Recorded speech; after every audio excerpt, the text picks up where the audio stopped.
ഇനി ദിവസങ്ങൾ കഴിയുമ്പോൾ ഈ വർഷവും അവസാനിക്കുകയാണ്.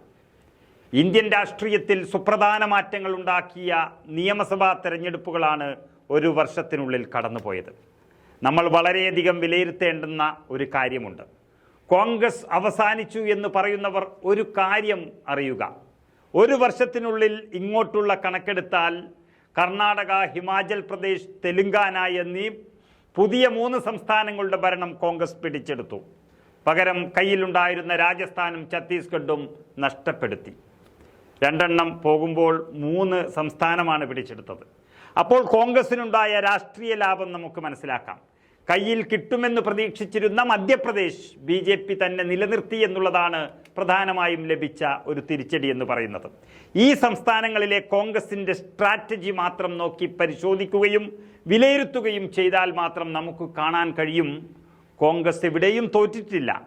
പടുകിളവന്മാരും അഹങ്കാരികളുമായ ചില നേതാക്കൾ കോൺഗ്രസിനെ തോൽപ്പിച്ചു വിട്ടതാണ്. വെറുതെ ഭരിച്ചുകൊണ്ടിരുന്നാലും പ്രഖ്യാപനങ്ങളും സഹായങ്ങളും ഒക്കെ നൽകിയാലും പോരാ. അതെല്ലാം എങ്ങനെ ജനങ്ങൾക്കിടയിൽ എത്തിയിട്ടുണ്ട് എന്ന് വ്യക്തമായി മനസ്സിലാക്കാൻ കഴിഞ്ഞാൽ മാത്രമേ വിജയം ഉറപ്പിക്കാൻ പറ്റുകയുള്ളൂ. മാത്രമല്ല, ഒരു സംസ്ഥാനത്ത് ഏതെല്ലാം മേഖലയിൽ പാർട്ടിക്ക് വീഴ്ചയുണ്ട്, ആരൊക്കെയാണ് ജനസമ്മതരായിട്ടുള്ളത്, ആരൊക്കെയാണ് പാർട്ടിക്ക് അപകടമുള്ള നേതാക്കൾ, ഏതൊക്കെ മേഖലയിലാണ് പാർട്ടി ശ്രദ്ധിക്കേണ്ടത് എന്നതൊക്കെ മനസ്സിലാക്കാൻ വെറും നേതാക്കൾക്ക് മാത്രം കഴിയില്ല. അതിനാണ് ഹൈക്കമാൻഡ് ചില രാഷ്ട്രീയ അനലിറ്റിക്സിനെ സഹായം തേടിയിരിക്കുന്നത്. അതുപ്രകാരം ഈ കഴിഞ്ഞ 4 നിയമസഭാ തെരഞ്ഞെടുപ്പുകളിലും കോൺഗ്രസ് നേതൃത്വം സുനിൽ കനുഗോലു എന്ന രാഷ്ട്രീയ ചിന്തകന്റെ സഹായം തേടിയിട്ടുണ്ട്. പക്ഷേ മധ്യപ്രദേശിലെത്തി ഭോപ്പാലിൽ ഒരു ബംഗ്ലാവ് എടുത്ത് പണി തുടങ്ങിയ കനുഗോലുവിൻ്റെ മൈൻഡ് ഷെയർ അനലിറ്റിക്സ് എന്ന ടീമിനോട് അവിടുത്തെ കോൺഗ്രസ് നേതാവ് കമൽനാഥ് വളരെ മോശമായിട്ടാണ് പെരുമാറിയത്.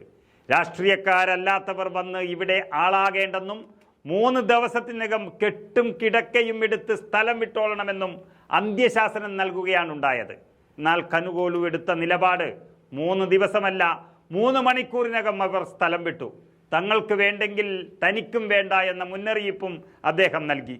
പോരായ്മകളെ പറയാൻ വന്ന കനുഗോലുവിനെ ധിക്കരിച്ച കമൽനാഥ് അതേ പോരായ്മ കൊണ്ട് തന്നെ 8 നിലയിൽ പൊട്ടുന്നതാണ് കണ്ടത്.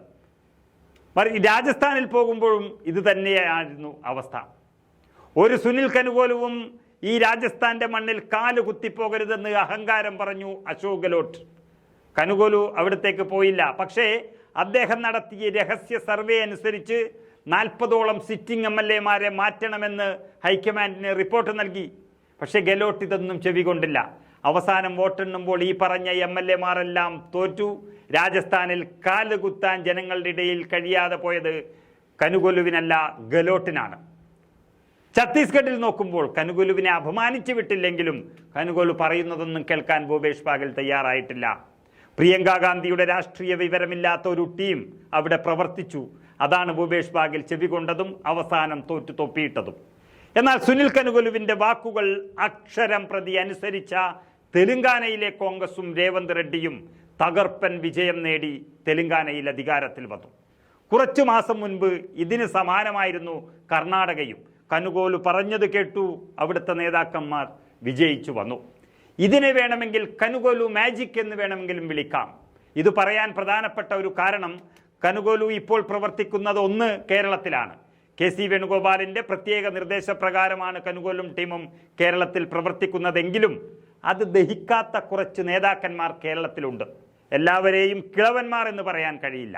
രാഷ്ട്രീയ വിവരം ലവലേശം പോലുമില്ലാതെ ഒരു മണ്ഡലം കെട്ടിപ്പിടിച്ചു നിൽക്കുന്ന ചില കേരളത്തിലെ ഗെഹ്ലോട്ടുമാരും കമൽനാഥുമാരും കനുഗോലുവിനെ ഓടിക്കാൻ ഇവിടെയും ശ്രമിച്ചുകൊണ്ടിരിക്കുന്നു. പക്ഷെ KC വേണുഗോപാലാണ് ഇതിന് പിന്നിൽ എന്നുള്ളത് കൊണ്ട് കൂടുതലൊന്നും മിണ്ടിയിട്ടില്ല ഇവർ. എങ്കിലും പുകച്ചു പുറത്ത് ചാടിക്കാൻ കഴിയുന്ന പണി 18 നോക്കുന്നുണ്ട്.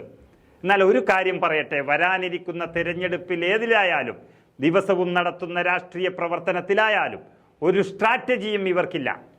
KPCC അധ്യക്ഷൻ ഒന്ന് പറഞ്ഞാൽ അതിന് വിപരീതമായിട്ടാണ് പ്രതിപക്ഷ നേതാവ് പറയുന്നത്. ഇതിന് രണ്ടുമായും പുലബന്ധം പോലുമില്ലാത്തതാണ് അവസാനം UDF കൺവീനർ വിളമ്പുന്നത്. ഇവർ തന്നെയാണ് 2021 പിണറായി 2ാമതും അധികാരത്തിൽ വന്നപ്പോൾ കൈമലർത്തി നിന്നത്. അത് തന്നെയാണ് ഇനിയും സംഭവിക്കാൻ പോകുന്നത് എന്ന് വ്യക്തമായി ഉറപ്പുള്ളത് കൊണ്ടാണ് കനുഗോലുവിനെ ഇവിടെ കൊണ്ടുവന്നത്. പക്ഷെ കനുകോലു വന്നാൽ ഒരു പ്രശ്നമുണ്ട്. ഒരാളുടെയും നോമിനിയായോ ഗ്രൂപ്പ് സമവാക്യത്തിലോ ഒരാളും ഇവിടെ സ്ഥാനാർത്ഥിയാകില്ല. ജനസമ്മതിയും വിജയസാധ്യതയും മാത്രമാണ് മാനദണ്ഡം എന്ന് പറഞ്ഞാൽ അത് തന്നെയാണ് തീരുമാനം. പേയ്മെന്റ് സീറ്റ് ഉണ്ടാവില്ല, ഗ്രൂപ്പ് വീതം വെപ്പുണ്ടാകില്ല, അതുറപ്പാണ്. ഏതായാലും ഒരു കാര്യം ഇവിടെ തെളിഞ്ഞു വന്നിരിക്കുന്നു.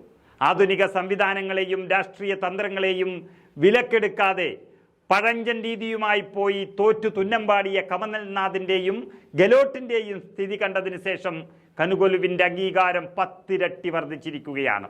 അതുകൊണ്ട് കേരളത്തിലും കോൺഗ്രസ് നേതാക്കളുടെ തുരുമ്പു പിടിച്ച തന്ത്രങ്ങൾ ഇനി വേണ്ട, കനുകോലു തന്നെ തീരുമാനം ഹൈക്കമാൻഡിനെ അറിയിച്ചുകൊള്ളൂ. അഹങ്കാരികളായ ഗെലോട്ടും കമൽനാഥുമല്ല, അറിഞ്ഞു ചെയ്യുന്ന രേവന്ത് റെഡ്ഡിയെയാണ് കനുകോലു കേരളത്തിന് കൊണ്ടു നൽകാൻ പോകുന്നത്. ഇത് മുകളിൽ നിന്നുള്ള തീരുമാനമാണ്.